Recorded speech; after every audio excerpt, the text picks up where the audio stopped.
Good morning. Today is Monday, April 11th, 2022. Please join me and stand for the Pledge of Allegiance. I pledge allegiance to the flag of the United States of America and to the republic for which it stands, one nation, under God, indivisible, with liberty and justice for all. You may be seated. Happy birthday today to Tegan White, Michael Soto, and Mia Dunn. I hope you all have great birthdays today. For lunch today, we'll have pork chop on a bun, steamed broccoli, mixed fruit, and milk. For breakfast tomorrow, we'll have ZZ Strawberry Crisp Bar, apple juice, a peach cup, and milk. This week, we've got benchmark testing. Our third, fourth, and fifth grade students will be doing their FastBridge benchmark testing.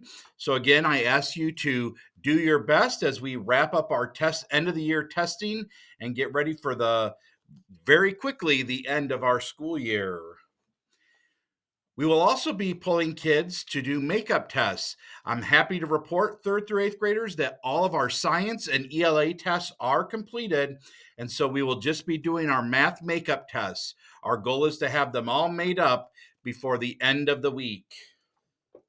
Speaking of the end of the week, today we're going to have a 4-day week this week because we have Friday off and then the following Monday for a Easter break. So we'll have a 4-day weekend this coming week. So we'll have school Monday through Thursday.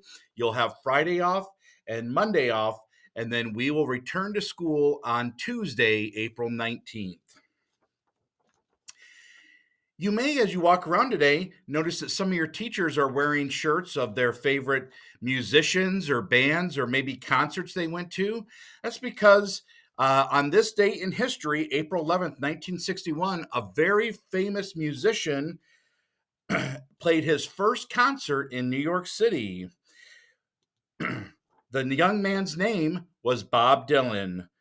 It would have been very difficult to pick out Bob Dylan from a crowd at first, considering how much he had in common with the other kids in New York who were trying to make it big as singers. Artistic ambition? Check. A desire to put his middle-class identity behind him? Yes. But the singular creative vision that would separate Bob Dylan from the rest of his peers and change the face of popular music wasn't really evidenced yet. What Bob Dylan did have, though, in addition to his guitar and his harmonica, was a unique stage presence and a vast library of American folk songs in his repertoire. On April 11th, 1961, he got his first real chance to put out those on display at his first major gig in New York City, where he opened for a famous blues singer named John Lee Hooker at Gertie's Folk City in New York City. So a major influence in American music, Bob Dylan played his first major concert on April 11th, 1961.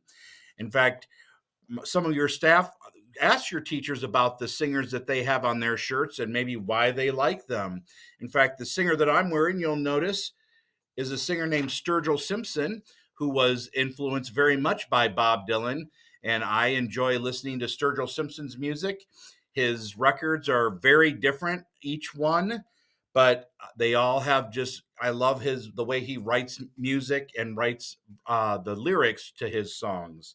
In fact, my favorite song by Sturgill Simpson is called Livin' the Dream, and it's because one of my favorite lines in a song is, "Ain't no point getting out of bed if you ain't living the dream." And so that's what we try to do here at Morris 54. We try to live the dream every day.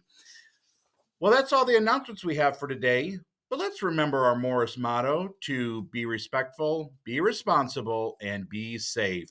Have a great Monday and a great week, everybody.